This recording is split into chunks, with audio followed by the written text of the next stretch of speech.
Welcome everyone back to weekly weather updates, and in today's video we can have a look at the latest from the live radar, run through the UKV, have a look at the latest for the precipitation and the temperature over the course of the next 5 days. It's turning quite a bit colder, especially further southwards and eastwards, quite a brisk easterly wind coming in by this weekend into early next week, and it will bring the risk of some winteriness in places. We've already seen a little bit of winteriness at the moment in some of the showers today over some higher ground, but we'll continue to see more over the coming days and could potentially see quite a bit of snowfall in places. That is falling snow, not expecting too much settling snow at this stage. So we'll run through what that is showing for the next 5 days. We'll then have a look at the longer range, look at the GFS, GM, ECMWF and the ensembles. We've still got the potential as we head into early March for something a lot colder and much more widespread colder conditions as well. We are still toying with the idea of a very cold northerly wind pushing our way, and the majority of models and ensemble members have that sort of pattern setting up. But as we'll see from the operational runs and the ensemble members, very similar pressure patterns can have very different outcomes if things are slightly positioned further northwards, westwards, eastwards or southwards, and if we do have slightly stronger areas of low pressure coming up from the south. Now the GFS is a brilliant example of the sort of battleground situation where cold air would actually win out and it does produce widespread snowfall.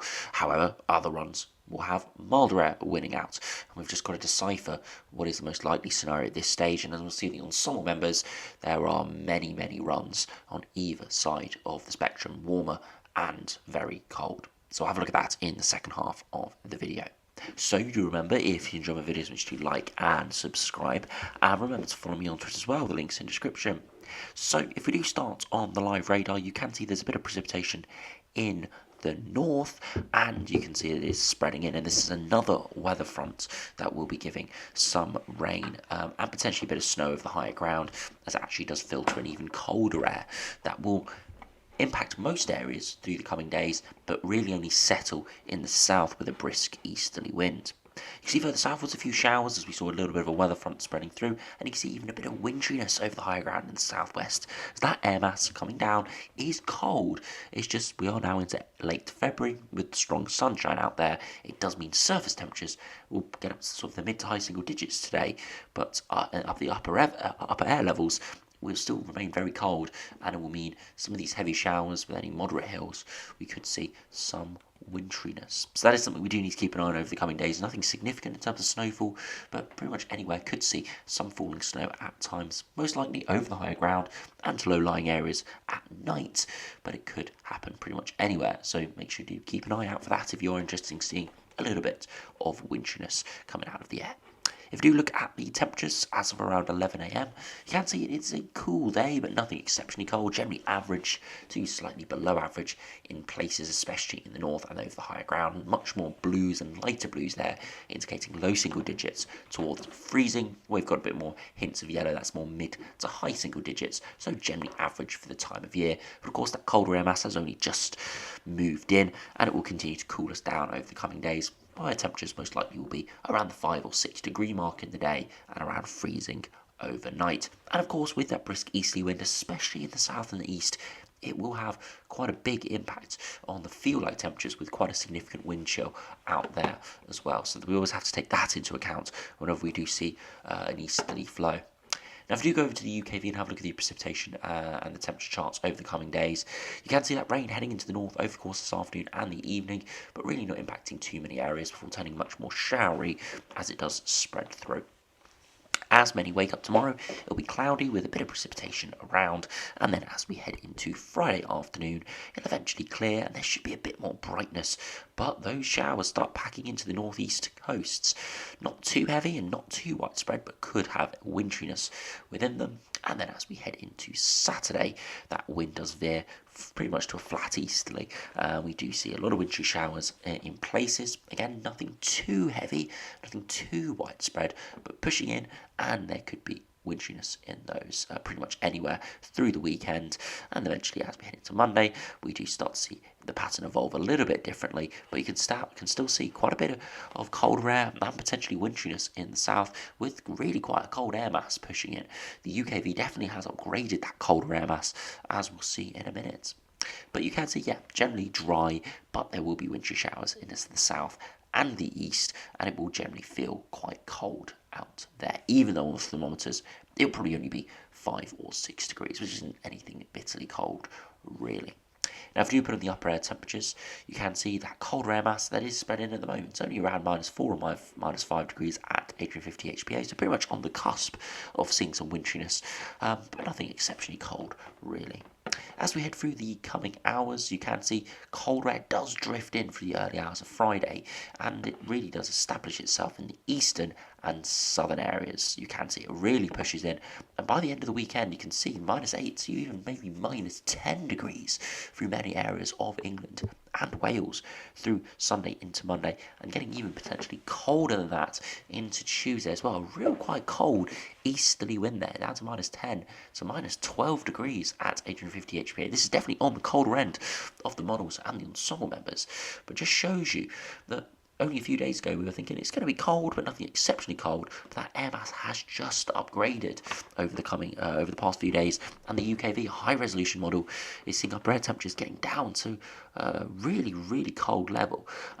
In some places this could be the coldest air mass we've seen all winter, and remember we did have very cold spells in December and January, but those, of course, were at a time of year where we had less solar radiation and generally colder ground temperatures. So it did produce colder air temperatures, even with slightly milder upper air temperatures. So we'll have to see how this does evolve, but this really is pulling in a very cold air mass. And again, you look at the dew points, getting down to sort of -3 to maybe even as low as -8 there in Kent. So a cold, dry air mass, and it will make it feel really quite cold out there.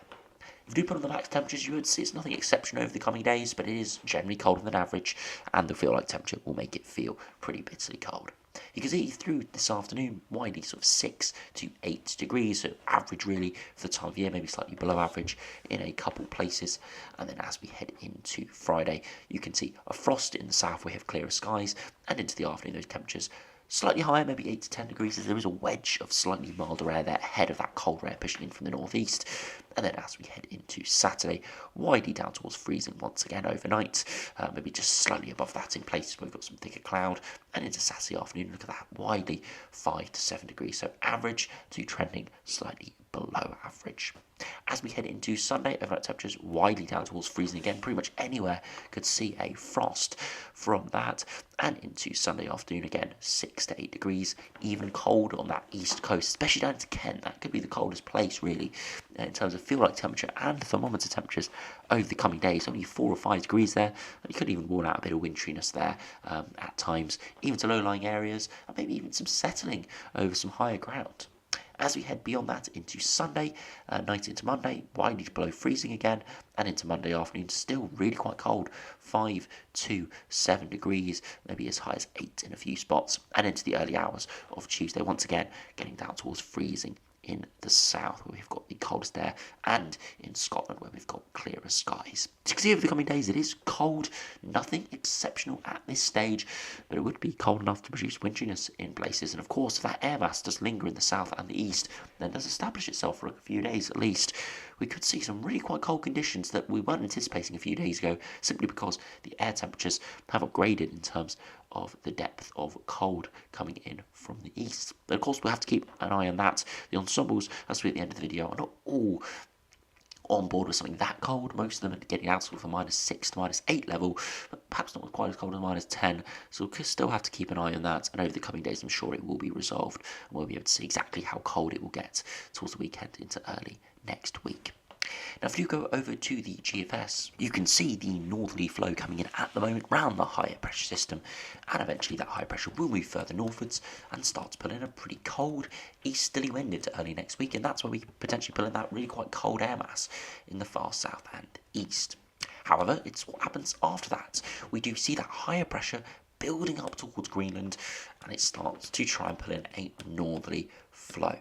But what we've got to keep an eye on is these low pressure systems out in the North Atlantic. Some runs recently have pushed those in with the blocking further northwards and westwards. And what this actually does is create a west base negative NAO and actually starts to pull up very mild air towards the UK with a big battleground situation. And this is kind of what the GFS does here. You can see very cold air does get established, but look, big low pressure to our south trying to put up southerly winds and has a go at pushing in that very mild air. But what actually happens is it bumps into the cold air and produces very heavy snowfall for the UK, but eventually it does try to turn us milder. Again, you can see that blocking is slightly further northwards and slightly further westwards as well. If it was positioned more over Greenland, it'd be blocking out these lows and we'd stay in a cold northerly airflow. So this sort of pattern could destroy any cold potential. But if it came off exactly like this GFS run is showing, it could keep it relatively cold, but it could improve and increase those snow chances. If anyone's looking for that, really, it would very much increase those snow chances with a lot more moisture being thrown into the cold air. Because something we have seen this winter, we have seen quite a lot of cold air, but not a lot of moisture associated with it. This would be a very snowy pattern if this did come off.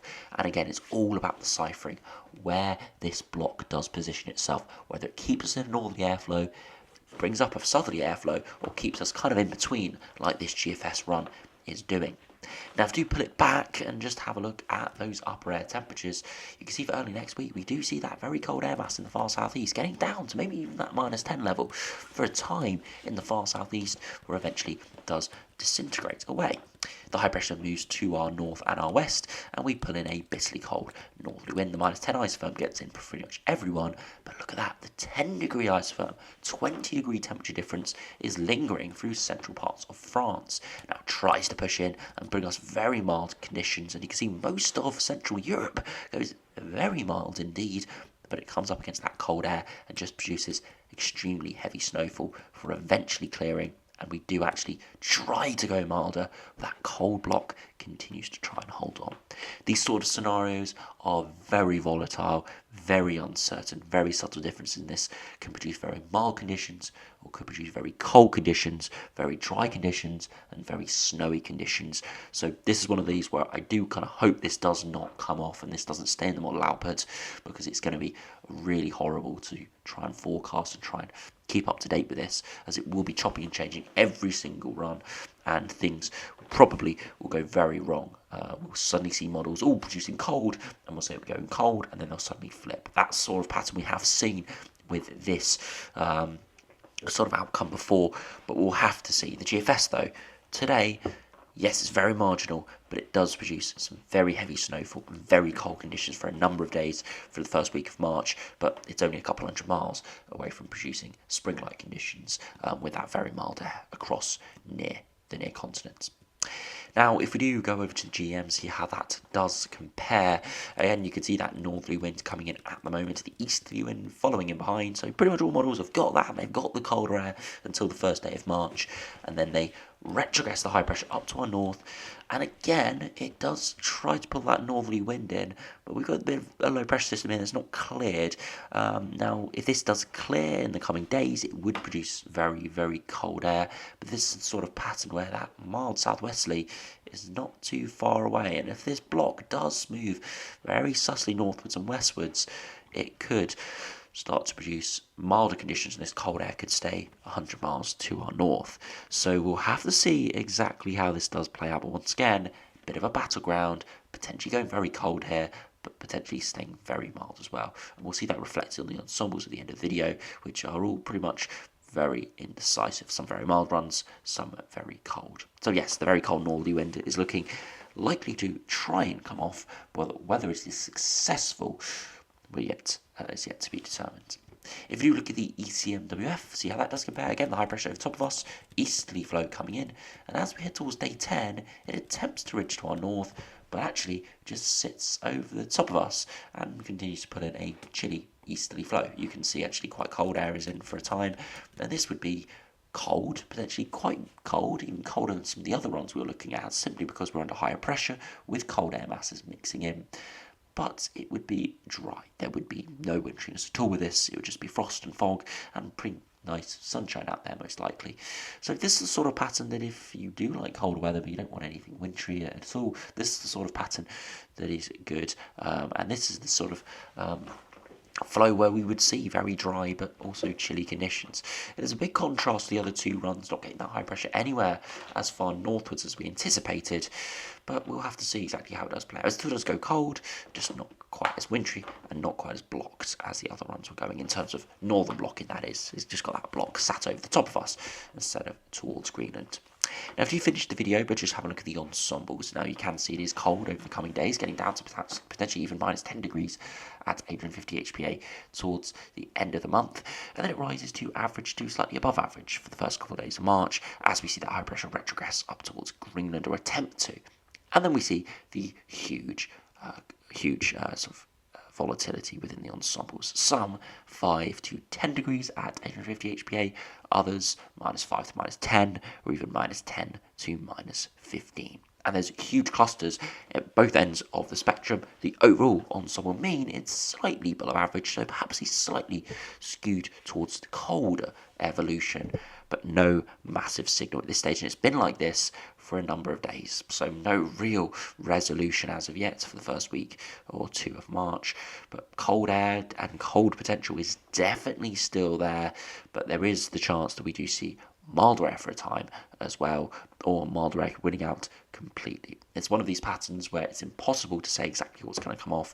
Very subtle differences in the flow can make huge changes at the surface, and we'll just have to see how it does evolve. Now, if you do put on the 2-meter temperatures over the coming days, you can see there is huge volatility in the long term. Some runs getting up towards 15 degrees, some like the operational run keeping us around 1 or 2. And again, if we look at the dew point for the midnight run, again, widely around freezing over the coming weeks. So most runs have us at least in a cold continental airflow, if not a polar air mass. So yes, there will be some runs here that are not that cold, but similar to the ECMWF operational run, it'd still be under higher pressure, still sort of a continental flow, so still probably would be chilly, but no wintriness or anything bitterly cold with that. If we do finish by looking at the ECMWF ensembles, again, very similar, very cold over the coming days, especially in the south and the east towards the end of the week, and into the weekend and start of next week, and then it rises to average to slightly above average, but of course under higher pressure it still would be pretty chilly. And then we see the huge volatility within the models, some 5 to 10 degrees, others down towards -10, maybe down to -15, or getting close to that as well. So huge range in the longer term. It's not guaranteed to go cold. I would sort of trend more towards that. But at this stage, I've seen these sort of patterns really show promise within the models, but then nothing comes off. So we'll have to stay really cautious with this. But at this stage, there is a huge volatility. The chances of a cold spell is definitely quite high, but I wouldn't say it's a guarantee. There is the potential that we do see a cold pattern, but it actually goes mild in the UK, simply because we see a west-based negative NAO or something of that sort. So we'll have to see exactly what happens over the coming days. I'm not sure it's going to be resolved anytime soon. I suspect we've still got another 3, 4, 5 days of continuing to watch these models. And until that high pressure system is established over the top of us and trending northwards, I don't think we're going to see a lot of consistency.